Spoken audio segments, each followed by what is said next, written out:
Hi and welcome to the Stefan Livera podcast, a show about Bitcoin and Austrian economics. So we're certainly seeing a lot of crazy things happening with coronavirus and obviously everything that's going on with the markets. It's certainly a very unprecedented time, and it's probably a good time to start really thinking about and driving towards this idea of Bitcoin Citadels. I know I do joke about it, but today's episode is actually very relevant for it. So my guest is Titus Gebel. We talk about some of the problems with democracy, standard political activism, and free private cities as an alternative. This idea of it being fee for service, having lower cost, more certainty, and being much more amenable to the way that we as Bitcoin people might want to actually live.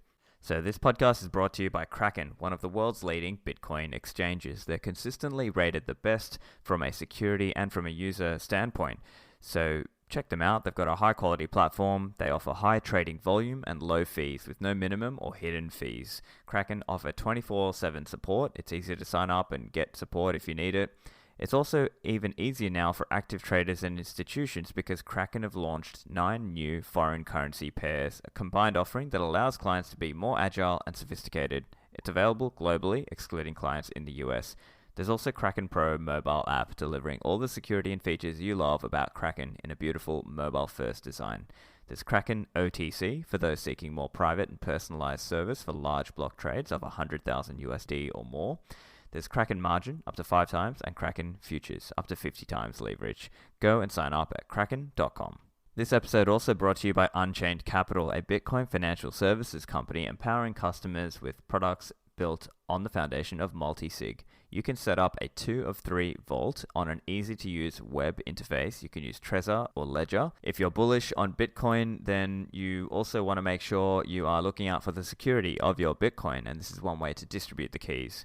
Also, Unchained offer collateralized loans. You can put up Bitcoin and get back USD, all Bitcoin stored on-chain. It's never rehypothecated. I'm really impressed with Unchained. They've got excellent services. They've got awesome content on their website. They're offering Caravan. There's online consulting with the team as well. Go and learn more at unchained-capital.com. Next, Swan Bitcoin. Bitcoin's better money, and if you want to stack it regularly without manual processing, check out swanbitcoin.com. You can link any major US bank account via ACH and auto buy weekly or monthly with really low fees. The Bitcoin is delivered to your wallet, or it's stored with a licensed and regulated custodian. And Swan Bitcoin customers are encouraged to self-custody their Bitcoins. Swan Bitcoin's focus is on education and Bitcoin advocacy. I'm involved as an advisor with a small equity stake also. There's givebitcoin.io for your Bitcoin gifting and go to swanbitcoin.com for your automated Bitcoin stacking. So here is the interview with Titus. Titus, welcome to the show. Hey, Stefan, it's a pleasure to be here. Yeah, thank you for joining me. I had the pleasure of reading your book, Free Private Cities, and I saw a lot of relevance for my Bitcoin audience. So did you want to just start with a little bit about yourself? Yeah, I'm originally from Germany, but I immigrated to Monaco 5 years ago. Monaco is a small principality in the south of southern France, but it's an own independent country. And originally I'm a lawyer by education, but many years ago I decided that this is not what I want to do until the rest of my life. And I went into the industry, started first the biotech industry, then venture capital, and eventually landed in the resources industry, right? It's because I like that, right? It's digging out. It was easy for me as a lawyer to understand, right? The resources in the ground, you dig it up, end of business model. Right? That was easy to understand, and now it was really a great time. And and after a couple of years, I think I started in 2004 in the resources industry. And after a couple of years, in 2006, I was in the position to start an own company called Deutsche Rohstoff AG, which I founded together with a partner. And we were doing also in Australia gold mining, silver mining, later tungsten mining. So we really brought things into production and then expanded to the US, did oil and gas production. So we really were a primary producer, right? So we were starting from zero and managed to get 10,000 barrels a day. So with only a handful of people, this was really a success story. It went public in 2010 at the Frankfurt Stock Exchange. And I could eventually retire at the end of 2014 and focus myself on really what my what I'm passionate about is creating alternatives for our living together. I was always interested in politics and freedom and self determination. And I found out that this is not, frankly, this is not sought after by the majority, right? So freedom has no majority in no country, in no system. And so I thought, okay, you have to basically come up with a new product. And then people, if they like it, they take it. If not, they just stay where they are. And that was my personal conclusion to say, okay, it doesn't make sense to go into a country and try to convince people, hey, this is good, the way I think things should be. You should be more free, you should take care of yourself. No, I say, no, that doesn't work. I have tried it for 30 years and probably I could try it for another 30 years, expecting a different result. And that's what brought me to the idea to create a totally new product. And that's why we are talking at the moment, I suppose. Yeah, that's precisely right. And I had the opportunity to read your book. I thought it was fantastic. I think there's probably a lot of, let's say, ideological similarity between yourself and me, and probably for many of my listeners as well.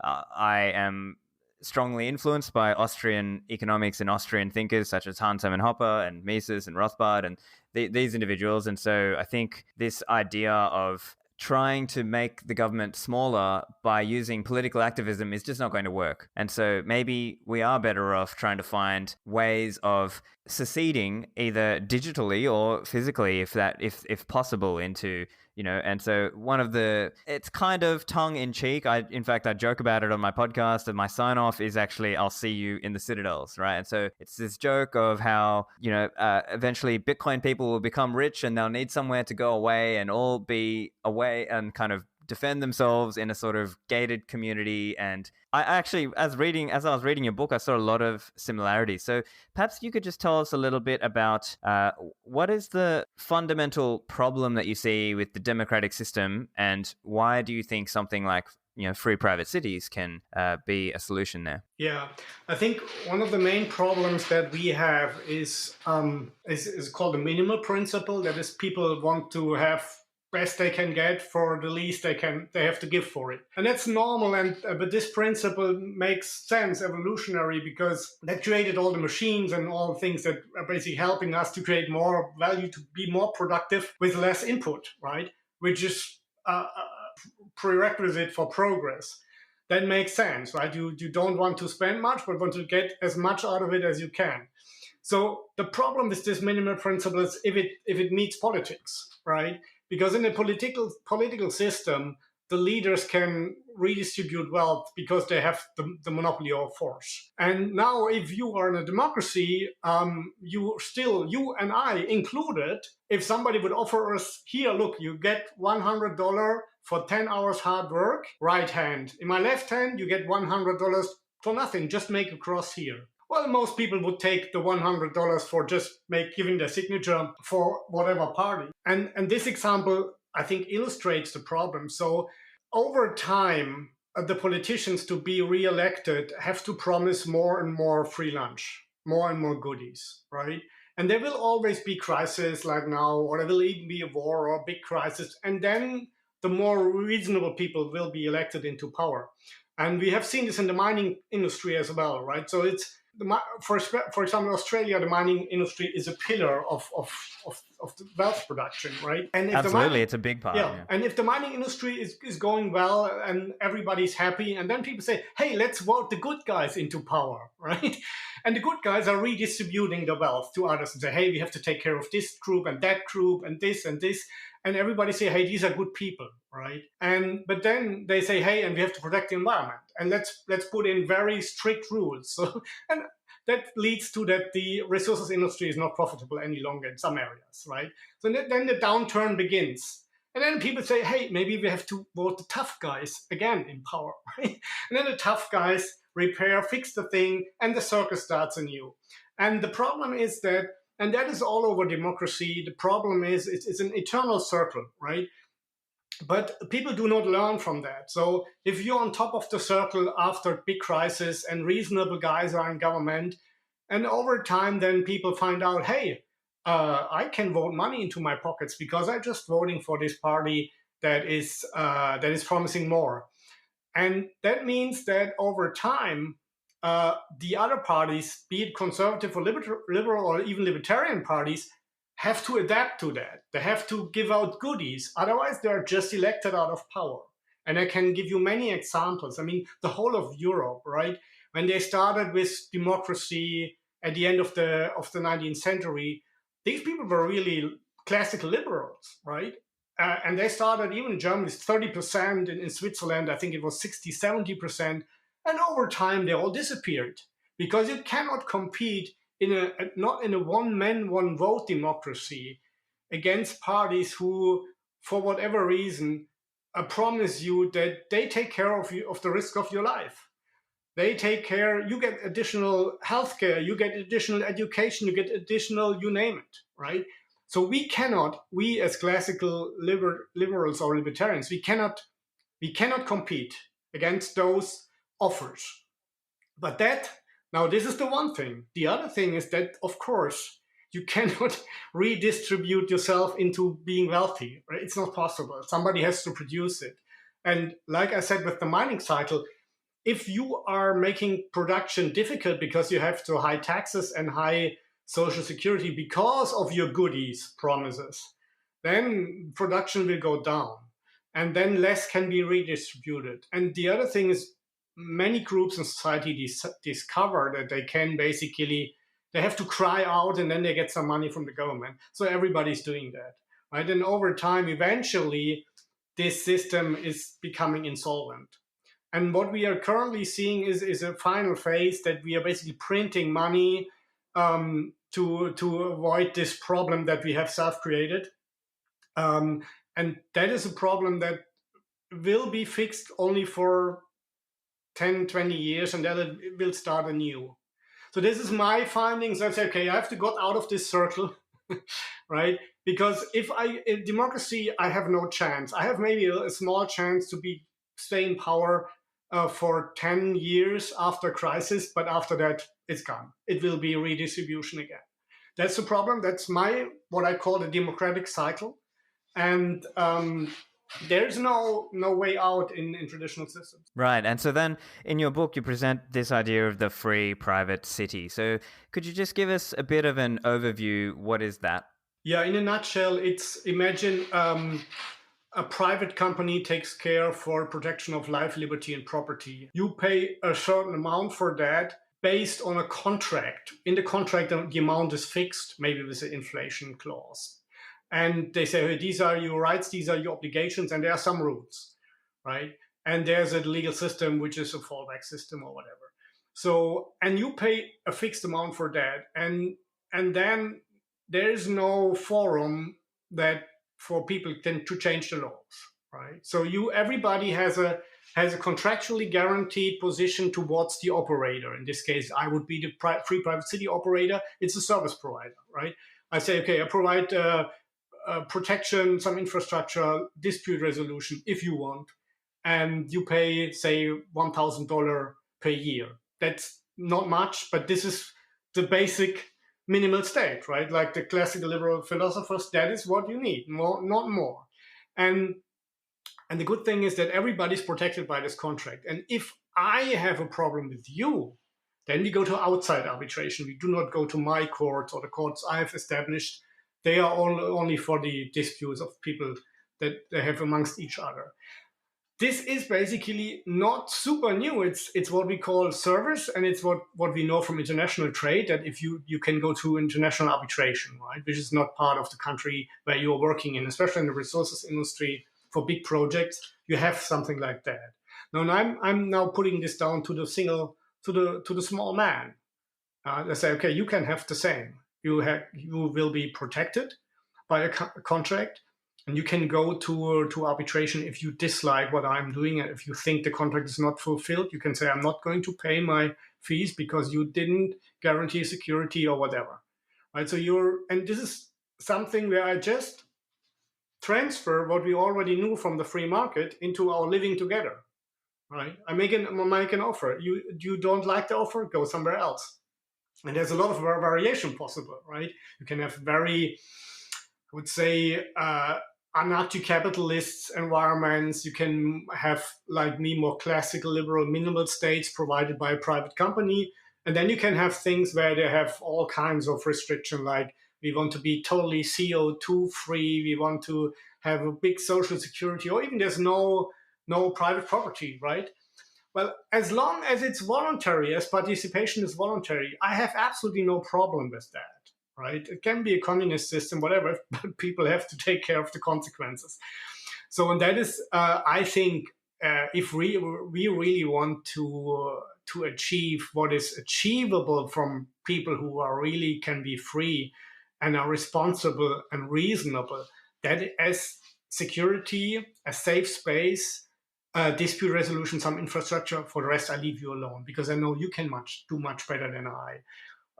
I'm only basically creating a framework in which framework a spontaneous order can then flourish. And here's my protection against my cycle problem. Every single resident has a contract with the city operator. And that means that even if 90% of the residents say, hey, let's build a swimming pool, right? And they come to you, Stefan, and say, hey, Stefan, we voted 90% in favor of the swimming pool. We decided everybody should pay $100 for it, or 1,000. Wait a minute, I didn't sign up for that, right? And you can come to me and say, hey, Titus, protect me for those guys. And I say, hey, guys, you build your swimming pool with your money, okay? And you can charge me and Stefan a higher entrance fee. That's fine. But you cannot force Stefan into your ideas, right? And that is the big difference, right? There's no forum for people who are not successful in life, who are bored, and then they try to impose their will upon the majority, which is the reality what we have in today's parliaments, from the smallest community to the biggest empire, right? And the majority of a large portion of those people is really either couldn't be as successful as they are in a free market environment, or they really are completely filled by the wish to dominate others and think they know what's best for the world, right? And these people can become very dangerous, and still they think they do good, right? Yeah, that's right. A lot of do-gooders out there who want to actually control other people. I think one of there's a range of benefits that I could see when I was reading the book. It's, we would have a much more efficient, environment for operation. It would be lower regulation, and it would be like market-driven regulation. I think the key one, and as you were pointing out, it's clear rules that everybody opts in from the start. So there's less of this kind of Star Wars, Darth Vader, pray I do not alter the deal any further style governance. And so it means that in order for things to, there is competition, but it might be between different free private cities or different Bitcoin citadels or whatever you want to call them. And the other thing that I found really striking was the extreme low cost, right? So most of us right now, we're used to paying very, very high tax rates. The amounts that you were discussing in the book, you mentioned $1,200 as the contribution amount for something like a Singapore or Hong Kong level per capita for a year. Could you just outline a little bit around that number and how such a big cost saving is able to be generated? Okay, if you think that the tasks of the city provider should be protection of life, liberty, and property, what does this mean? It means you have to have a kind of a security force, a police force, for internal and external security. Now, external is something we come back later. But let's start with internal security, and then you have to provide some dispute resolution mechanisms, be it courts, be it arbitration, or whatever, because there will be disputes, right? And there will be disputes where people cannot agree on certain rules or certain arbitration tribunals, right? So this is a fallback which is probably needed, or it is needed. So you have, and there's some administrative things, and you have to at least the beginning, you have to create a kind of an infrastructure. Otherwise, nobody's coming, right? You can later try to privatize all of this, but there will be some element of administration. But this is something which was basically the case in the 19th century, right? Which people say this is the night watch state or the minimal state. And if you just compare these, I just compared these figures with what are cities spending on that, right? Compared to what a state is spending on redistribution, on all kinds of programs, and I mean, healthcare and education is not included, right? So you still would have to pay for that, but on your own. So my idea is that this will be much better, can be provided by private initiatives, and even you can say, okay, let's say there's a minimum protection included in that amount, so that you are not dying or starving on the street. Then it would be not much higher, right? That I have elaborated in my book comparisons to Hong Kong, small states in the Pacific. Then Sandy Springs example, a first world example from the US. They have basically privatized nearly everything in their community. And it's a town of 100,000 people. It's not a small community. So you can come to, and everybody can have a look at the book and see, okay, this is what we really need. So that will make us discover that today's states are not only totally inefficient, they are also super expensive for what they offer, right? I mean, 90%, if you say this is a market, right, and every state is a market participant, 90% are highly in debt of the market participant. And 80% of the customers are dissatisfied what the government does, right? All over the place. And it's highly concentrated. So if this was a normal market, you would say, hey, there definitely we can gain something in that market, right? Because obviously they're totally inefficient, right? They account for 30% of all wealth that is created on the world. So the world GDP would be 30%, right? Only state activity is 30%. So this is the biggest market of all. It's even bigger than financial, bigger than healthcare, bigger than you name it, right? And that is and this is something where I said, hey, let's view this as a market. Here's my offer. I provide a service for the people who want to live free. And people know that they have to take care for themselves. We would offer all kind of mutual help things for social problems and for if you have an accident and cannot work any longer. All this can be covered, right? And it can be covered better than in a state, because the problem with the state is, again, you start an institution like the National Health Service in the UK, right? And then over time, what happens is this bureaucracy is getting bigger and bigger, and more people are not really doctors, or they are surveying doctors.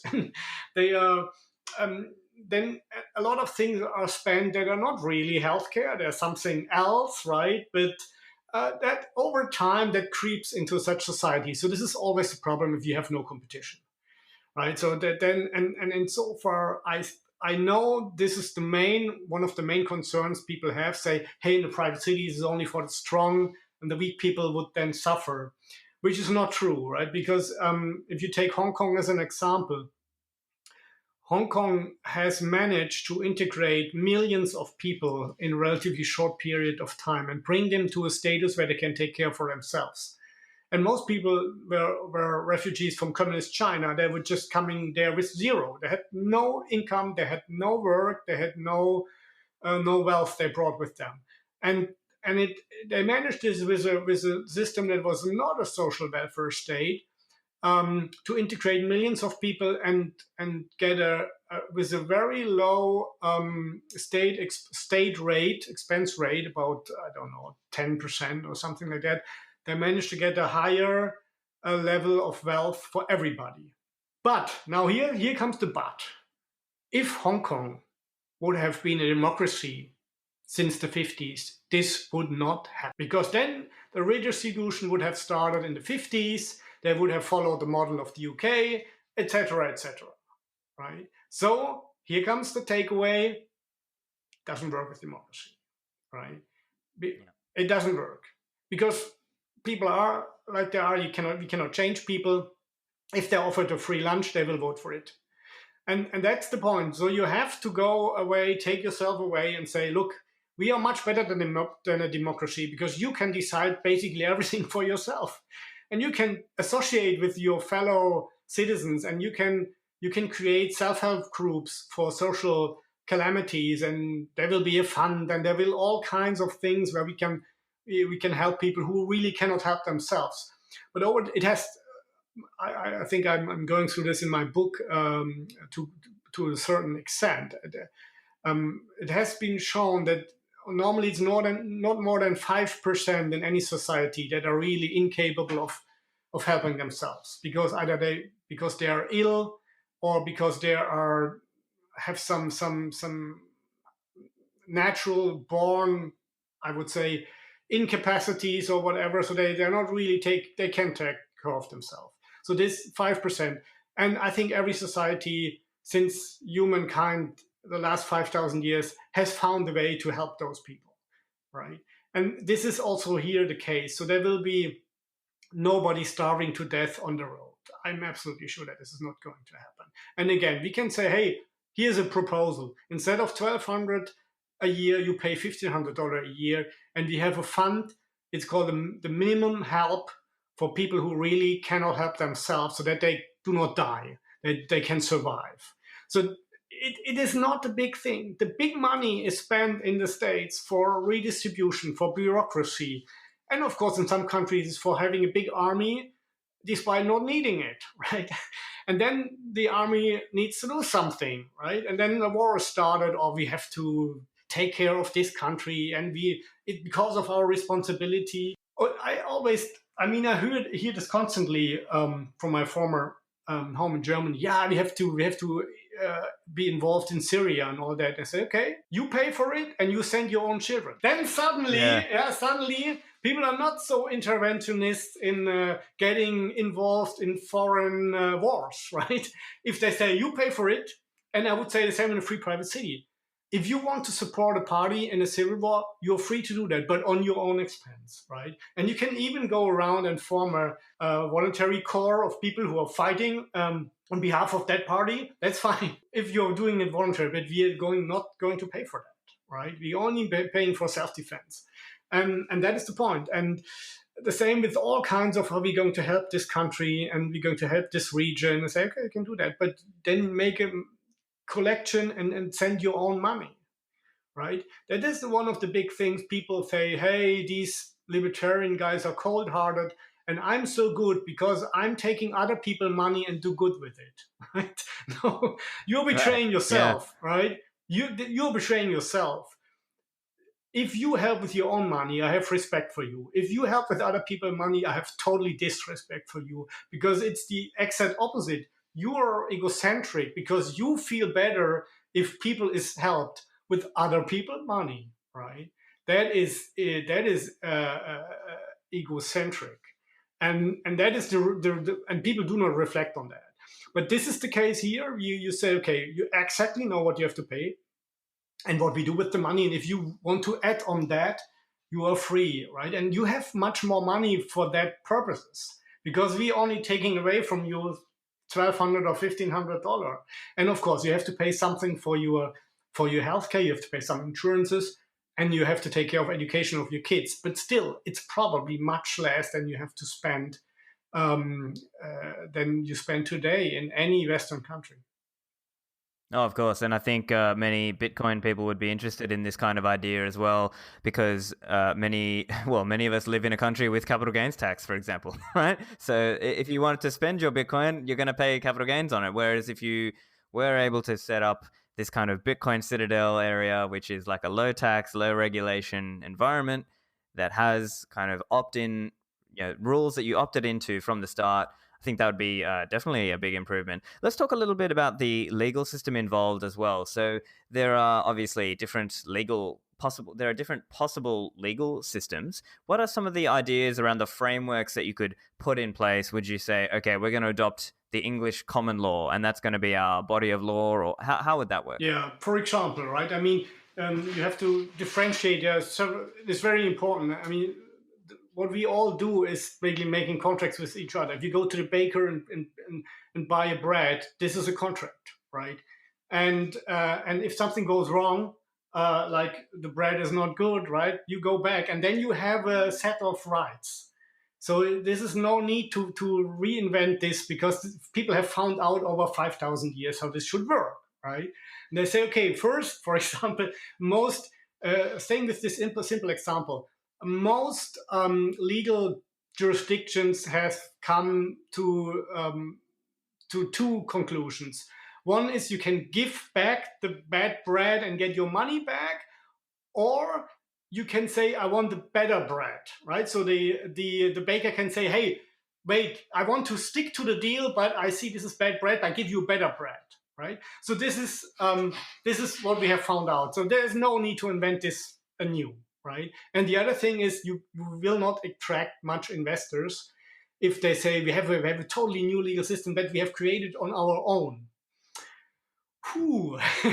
Right? That is a tough call, right? Because no lawyer in the world would know about that. So the easiest thing to do is for the civil law, for the private law, parties dealing with each other, is just, hey, let's import something that is already working.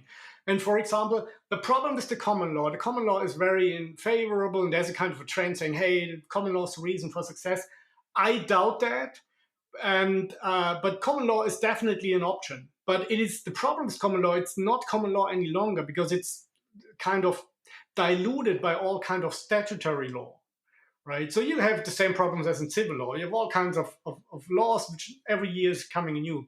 So another option would be to take a very systematic civil law, like the German BGB, which means it's the law book of citizens. And was introduced on the 1st January of 1900. And it's still there, and a lot of countries have copied it, including Japan. And even China has now, after 1990, taken parts of it. Estonia, Greece, a lot of countries. Why? Because it's very systematic, right? So you have basically a set of rules which covers everything. And then you say it's a general part, say, okay, this is all the general rules. And then there are special rules for family law and all that. And if you do not find a rule in the special section, go back to the general section and try to solve it with the general rules. That works for 99.9% of the cases. That should do it, okay? So, and the other thing is, there are first projects. What did we do? We tried, okay, we want common law. That is a project in Honduras. We want common law, but we don't want the spoiled common law. Right? So what we did is we extracted the common law principles as they were taught the students in the US, the law students. It's called the Restatement of Law, according to the American Lawyers Institute or so. And we adapted this with all other best practice common law things and say, this is our common law, right? It's basically based on the US common law, but it's frozen here. We are not accept any new rules. It's that what we offer. And from here on, we can develop our own common law with our own courts. And basically, this is already existing. That is existing in the Dubai International Financial Center. It's existing in Abu Dhabi Global Market. They have introduced own common law-based regulation, mostly for commercial issues. But now it's growing, right? Because the law is linked to each other. So you cannot say it's only commercial law, right? Then now they have to introduce family law and all that. And they have judges hired from London or other common law countries, including Singapore.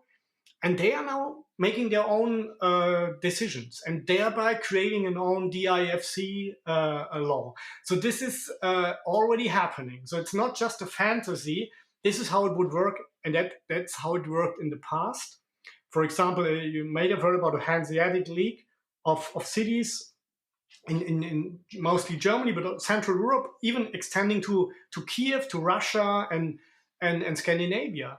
And they also basically adopted law of cities of Lübeck or cities of Magdeburg, because why invent a new one, right? And the interesting thing was that they had their own courts, but if there was a dispute and they wanted to appeal that, they say, hey, then let's go to this city of Lübeck or Magdeburg and appeal there, because this is where the law originates. And I can imagine, frankly, that we will develop the same model. We say, hey, we have our courts, but if there's an appeal, then we go to Dubai, because they have so many more judges and they know the system. Or we create an own, whatever, free private city high court, and we say, hey, if you want, you can come. We can serve as a service, as an appeal court, because you cannot force people to do that, right? So, but you can say this is a service, and then is you can why is it so much better doing this way? Because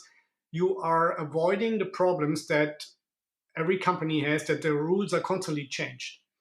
Right? If you make an investment and you cannot be sure that 2 or 5 years from now, the basis for investment is just legislated away, very difficult to make an investment. In our case, hey, this is the legal basis and we are not going to change it. That is a strong offer, right? Not only to people, but also to companies.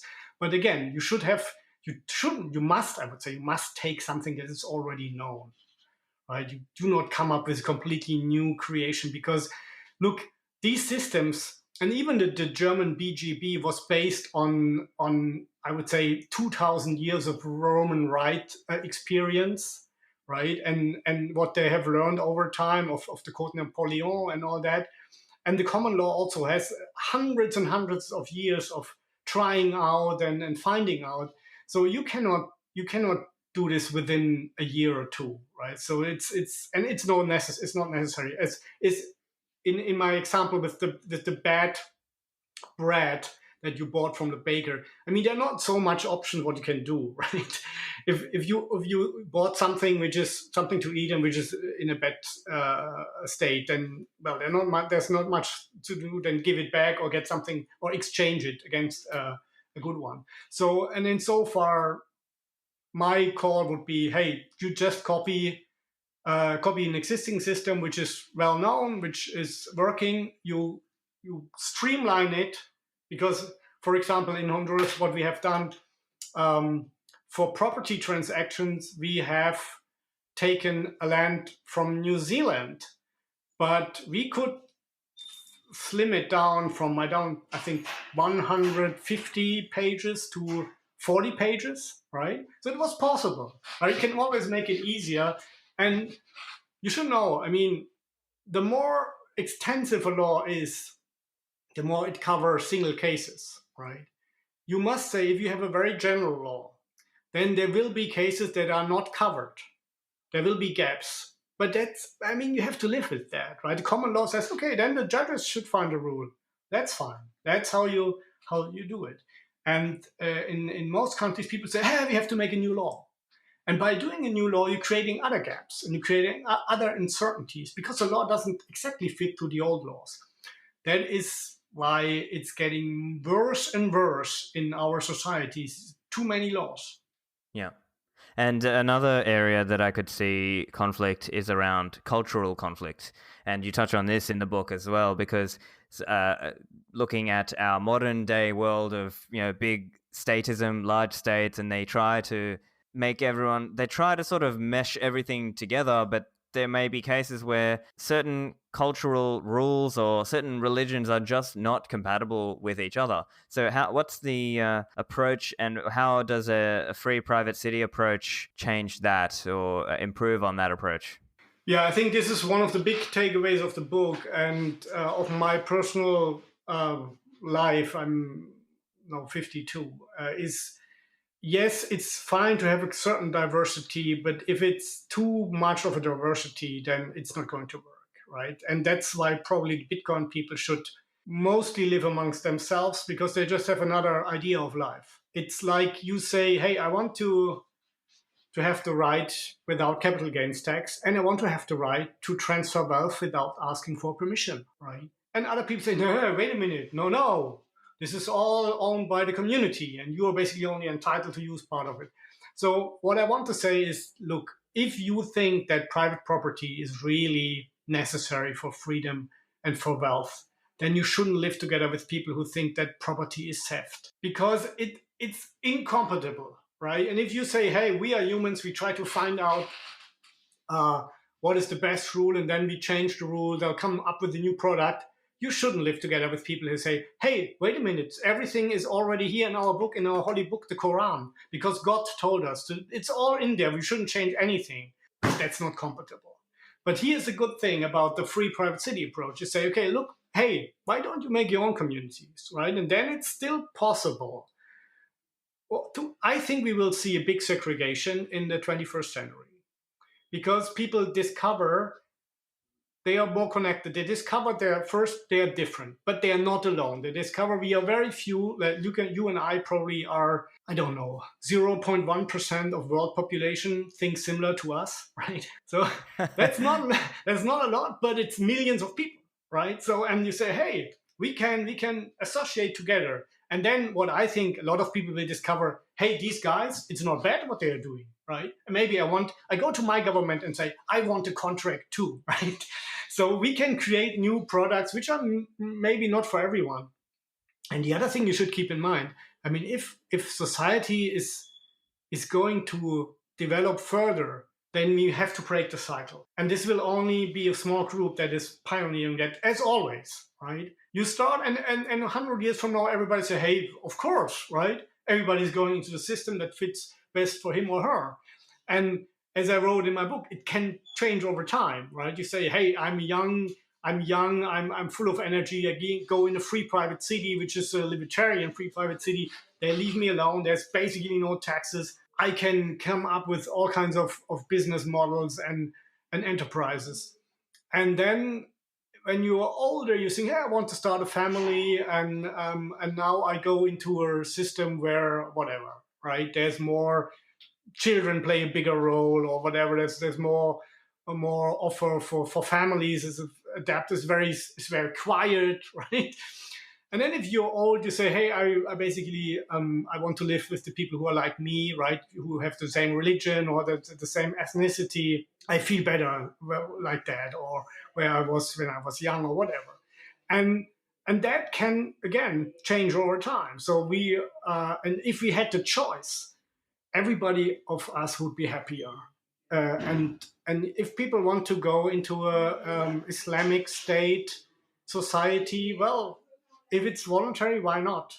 Let them do. And we can even cooperate on the basis of exchange of goods or common defense or whatever with those people. But we don't have to struggle each and every day. Right. And that is something Right. which I think is keeping a lot of energy from us doing really productive things is these political struggles. I don't want Yeah, I to see. have political struggles any longer. And I'm also tired of arguing with people about how society should be. I said, hey, I cannot convince you. I know that. But let me try it and I show you. And I have people like Stefan and others, they are coming and we will make the hell of a successful society, right? And we know that we cannot just grab money out of other people's pockets because I mean, that is our common value. I think it's not so my thesis. It's not so much ethnicity or religion. Well, religion to a certain degree, of course, because it's an ideology, but it's more the common values, right? If you have common values, skin color doesn't matter, right? It's that you say, hey, this is my conviction, and I know that the people around me share this conviction, and we can make something together, which is working, right?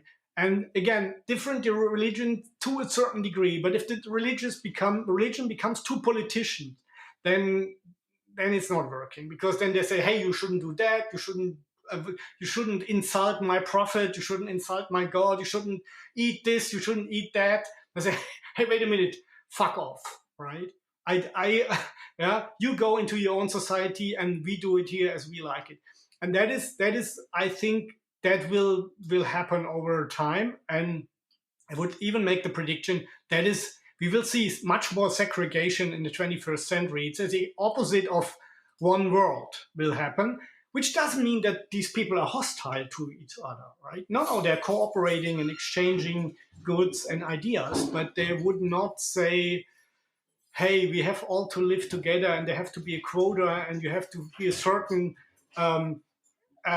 gender or ethnicity to have, that's a nightmare, right? And because in our society, it's just, hey, if you think there are not enough women in business, then start a business where you only have women as employees. I have no problem with that, right? And you're free to Right, do that. right. Yeah.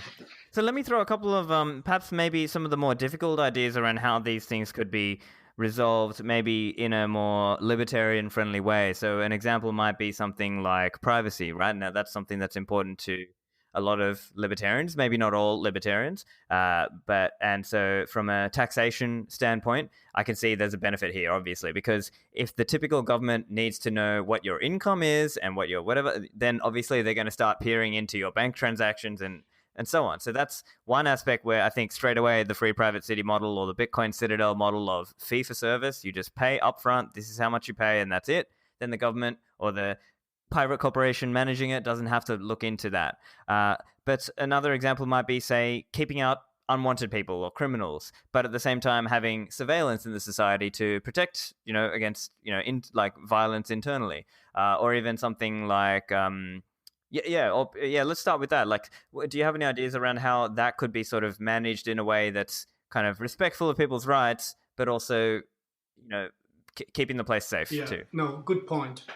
Look, first and foremost, it's you look which people are coming, right? So there will be no open borders. That's absolutely for sure. And no society can afford that because it's attracting criminals. The moment you have a certain wealth, it's attracting bad apples, right? So, and here's the thing, that is, in order to keep any surveillance and things like that as small as possible, you have to do it upfront. You say, hey, you are applying for being a member. Who are you? Can you show us a police report? And if it says, hey, you have been arrested because of tax evasion or something like that, say, okay, we can talk about that, right? So, but I want to know if you are a child molester or a drug lord or something, right? Or a political extremist or religious extremist. I want to know that, and I will investigate that.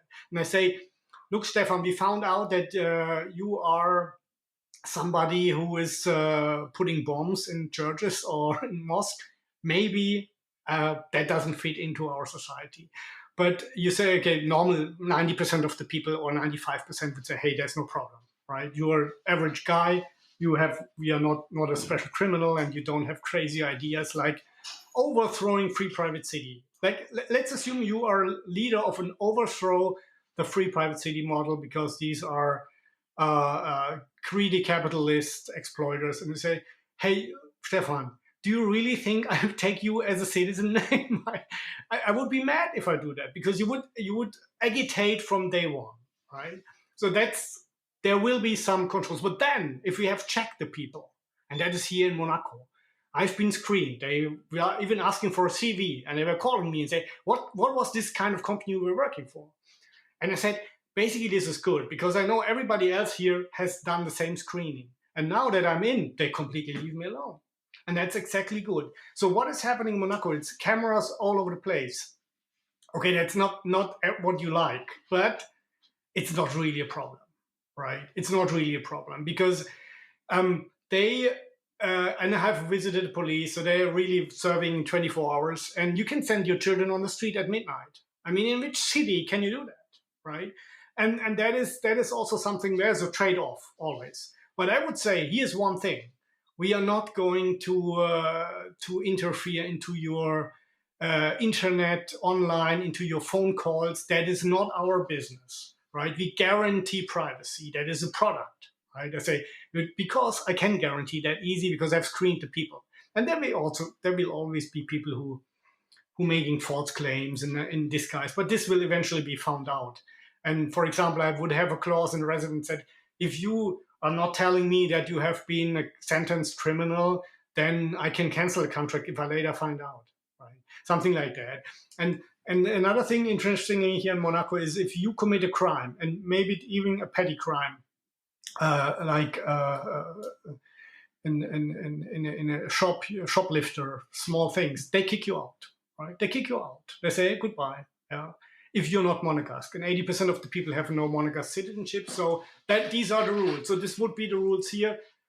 Maybe not as strict, but something in between. And there will be other free private city being more, well, we don't care type of things, and you can then decide what fits better. But I guarantee you, people want security, right? This is really the basis of everything. If you want to go out of the house and be sure that nobody's robbing you. You want to come back to your flat and be sure that nobody has broken into that. right? And if this happen, which will happen from time to time, and you come to me and say, hey, wait a minute, Titus, I paid $1,200 a year for security. Now they broke into my apartment. I want damages from you. And you were right, because that was my service, and I did not good enough. So I will have insurance for that, but you will be reimbursed. That is a call, Yeah. right? That is a difference to what we have now, right? Yeah, and I think it comes down to ultimately what is the power of the structure, right? So it's a private city corporation that's different to a state, which kind of has these incentives to kind of keep ratcheting up the power, in line with, say, Robert Higgs' thesis from Crisis and Leviathan or things like that. But one other hard case that I think might be interesting and very topical is how would a free private city corporation deal with something like pandemic or coronavirus, right? So, and I can, and this is a difficult question for libertarians to answer, because it's kind of like we haven't had the time to build the private versions of the solutions that would work. So things like, okay, quarantining, testing, healthcare, insurance requirements. These are all things that I guess some combination of those, a private libertarian society would use those. Do you have any thoughts on the kind of framework that a free private city could use against a hypothetical pandemic? Doesn't have to be corona, but Yeah, no, that's a good point. And something like maybe that. it's an epidemic or war, right? Cities attacked, like in the Middle Ages, you hide behind city walls. There will be special rules for that cases, and there will be a kind of more rules or stricter rules in that scenarios, and that will be in the contract, right? They say in case of calamities or catastrophes, there will be a special law, and this will be like this and this, so you know in advance. And then you can always go to court and say, hey, this status is not there any longer, right? For example, especially now in the coronavirus crisis, like let's say, okay, we are all afraid, and it seems to be a real problem because you've seen what's happened in China and in Italy. People are dying in much larger numbers than in normal flu seasons. And so there's obviously a real problem. But people say then, for example, in Germany, hey, we don't have so many death people. And after several weeks of lockdown, people would say, I disagree. And then they can go to court and say, I want, right, to move freely because it's not really a problem. So then it would be negotiated in front of the court. It says Stefan has made a claim that he wants to move freely again because what is said in the contract, that there's a calamity justifying this exception, is not there any longer. There's no basically emergency any longer, right? And that would be a case which could be dealt by court. But I think relying only on voluntary private things doesn't work in that scenario.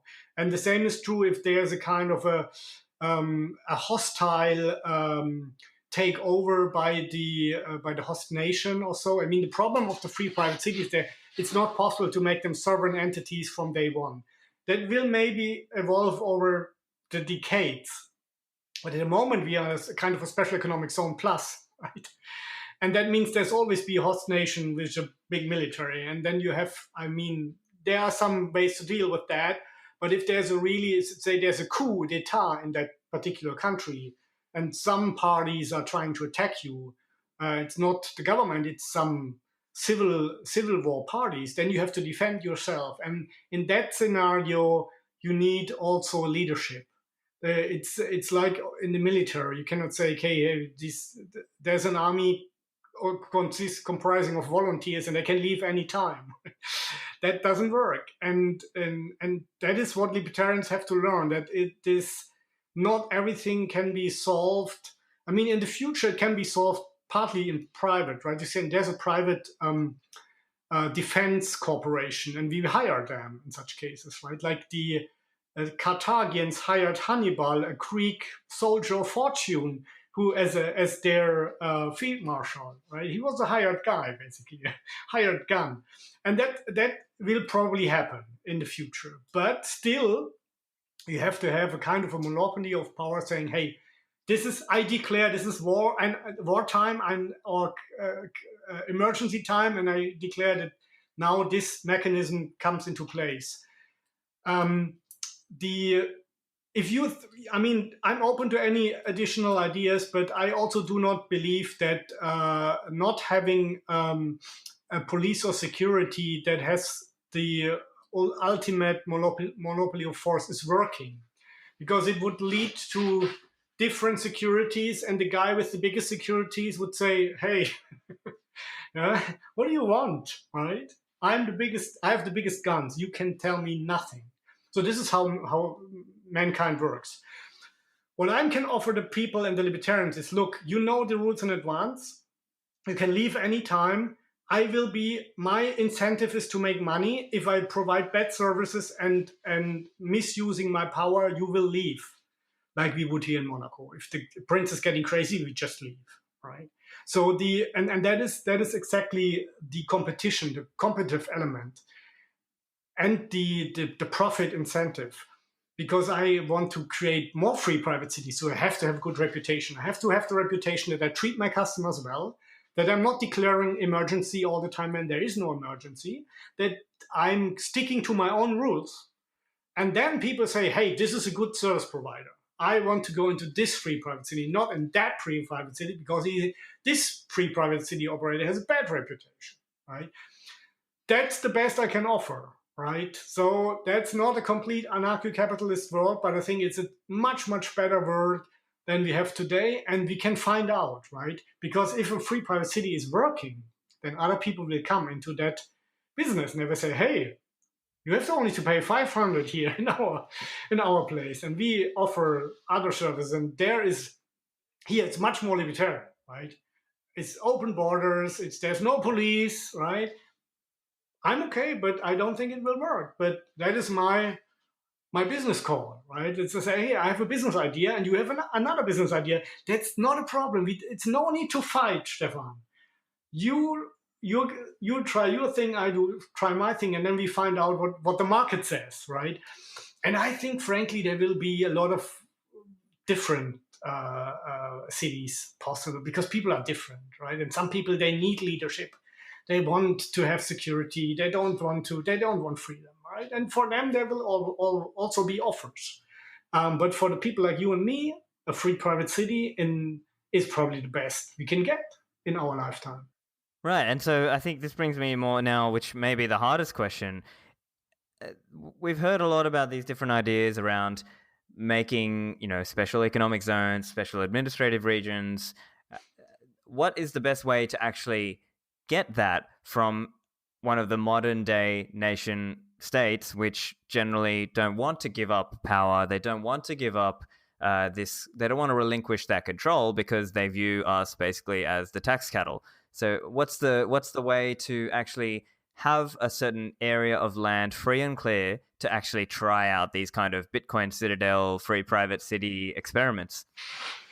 Well, as always, it's a trade-off, right, for the host nation, and it's if they can get something out of it.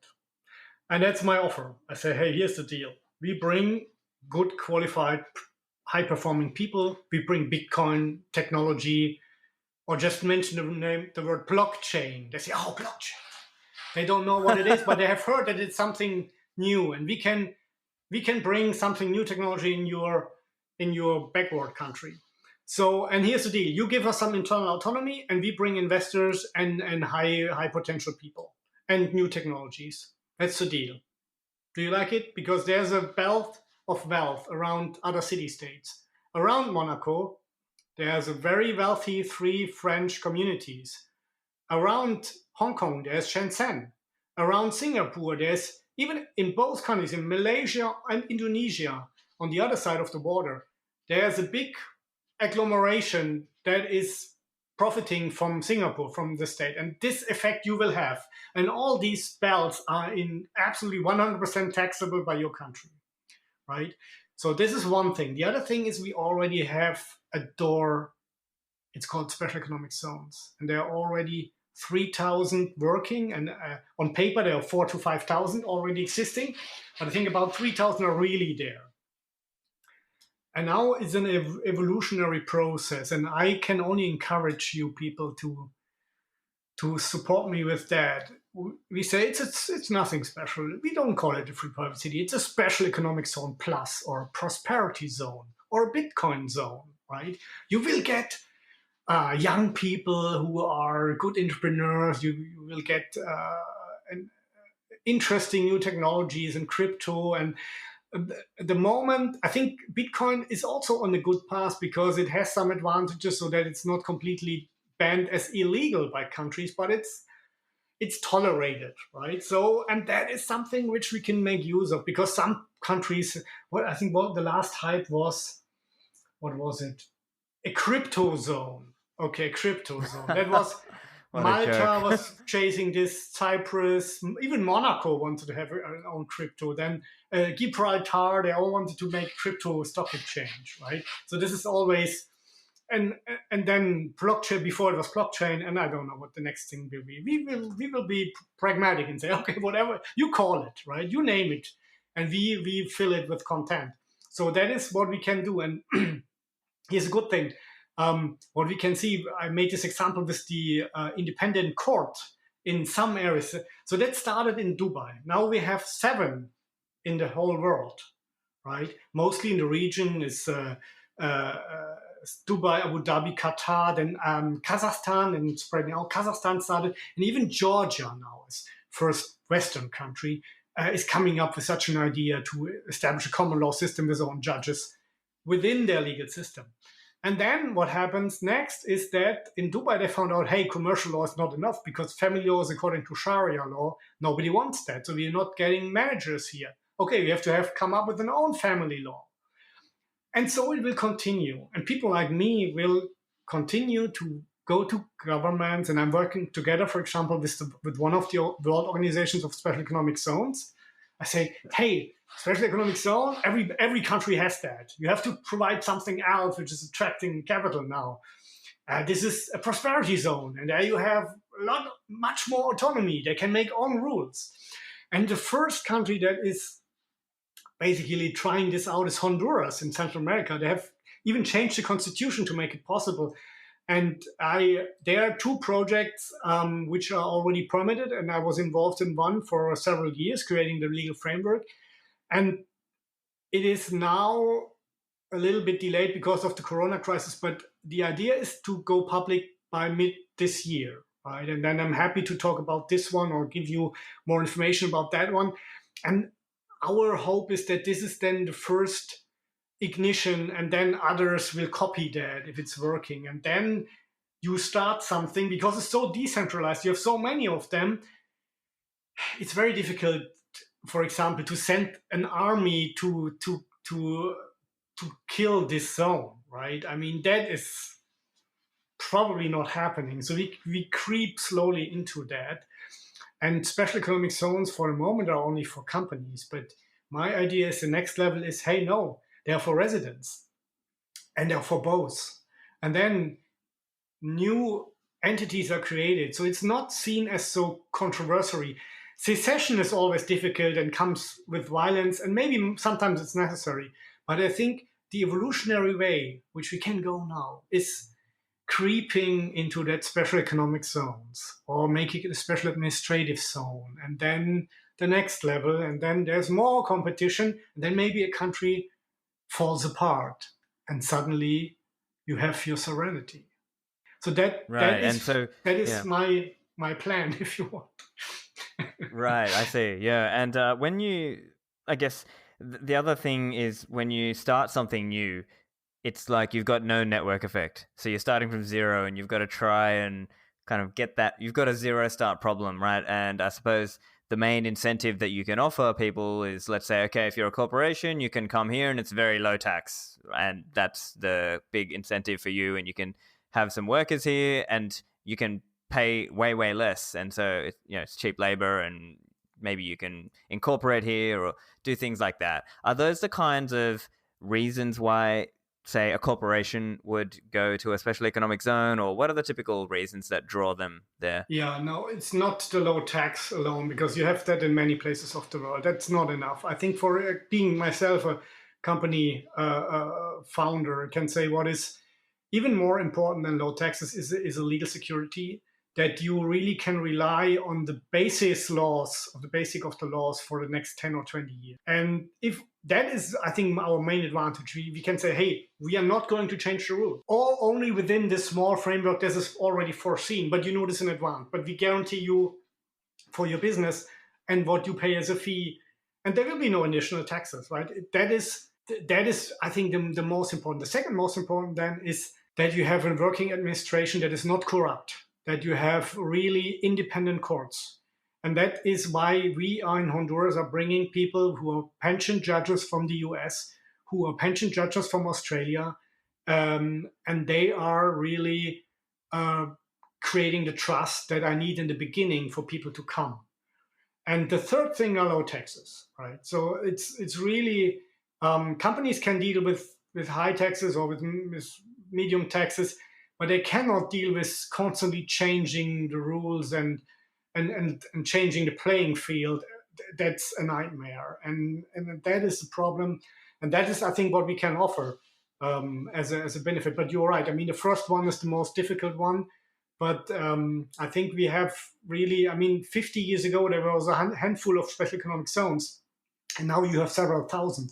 And I guarantee you, this is the path where we are coming into that play.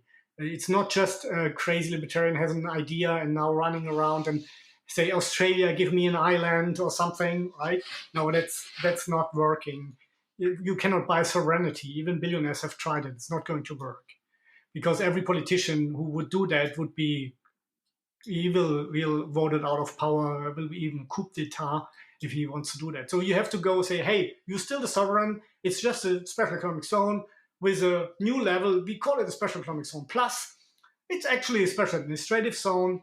You leave us alone. The constitution does apply, or parts of the constitution, but everything else we do on our own. And then the country will say, hey, wait a minute. We want to have this and this and this guaranteed. And then the negotiation starts. They say, hey, look, if you want to have all your social security systems established here, it's not going to work, right? And then you have, normally in special economic zones, you have lower taxes, you have less restrictions, and you have better labor laws for companies. That is already there. So it's not completely new. We are just asking for a little bit more. I have a list. It's called a wish list, the prosperity zone wish list, because a Swiss consul told me, Titus, the idea is great, but I see a problem. Free private cities has 3 words, and two of them politicians don't like. It's the word free and the word private. I said, okay, you're right. Then let's call it prosperity zone for them. It's exactly the same model, but and some people want to technology zone or whatever, right? But I have a wish list saying, okay, these are 10 points. And what do you think, which of those points are politically feasible in your country, right? And then they say, hey, maybe 7 of them. Say 7 is good. If you say 3, it's probably not working, but 7 is a start to negotiate. Look, we have to make compromises and concessions in the beginning, but as I said, it's an evolutionary process. Yeah, and I think it's probably a more feasible pathway than the traditional libertarian political activism pathway. So, Titus, if listeners want to find out more about you or find out more about this project and this concept, where should they go and what can they do about it? Yeah. First thing you do is go to the website. It's freeprivatecity.com, freeprivatecities.com, one word. And there you have videos and explanation. There's a newsletter which is coming about every quarter where I talk about the new projects that are coming, which are projects that are nearing those things. They're not perfect free private cities, but more autonomous special economic zones, etc. And we are also looking for ambassadors. If you already have kind of a senior person, have some network, we are always looking for people who want to invest in potential projects. Then just you can have a look at the website and say, hey, maybe I want to become an ambassador. We have already, I think, 30 ambassadors all over the world. In each continent, we have one, except Antarctica, of course, and the at least one. And this is, and of course, you can have a look at the book. I mean, if you really want to start something, the book is written for you, right? This book is written for people who want to start something on their own or support a project on their own. Say, hey, maybe some of the ideas I would do it differently. I said, perfect, right? I mean, we need competition, we need diversity in products. But I think if you have gone through the book, you better understand what will be the problems of these kinds of undertakings. Yeah, I think that's a great way to think of it. I really enjoyed reading the book, and my hope is that over time, people out there will go out there and start their own Bitcoin Citadels, and they're using some of these ideas around how to make their own free private city, and we'll have competition between different states, and we'll see that kind of that vision of the thousands and thousands of city states around the world. And it might not be the ideal anarcho-capitalism that I want, but it's at least it's at least much closer. So I've really enjoyed chatting with you, Titus. Thanks for joining me today. My pleasure. Thank you, Stefan. So I hope you enjoyed that. I think it's a pretty cool idea that we could set up all these different Bitcoin citadels around the world. Imagine it this way: they could have areas for Bitcoin mining, and these citadels could be put in places that have cheap energy and electricity.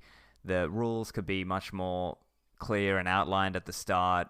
It could be set up in a way that's more amenable to a Bitcoin libertarian viewpoint, and this kind of idea could actually be very profitable also. So I definitely recommend checking out the book to get more details and ideas on how this sort of thing could be structured, but it's well worth a look. If you want to get the show notes and the transcript for this episode, go to stefanlivera.com/161. That's it from me, and I'll see you in the Citadels.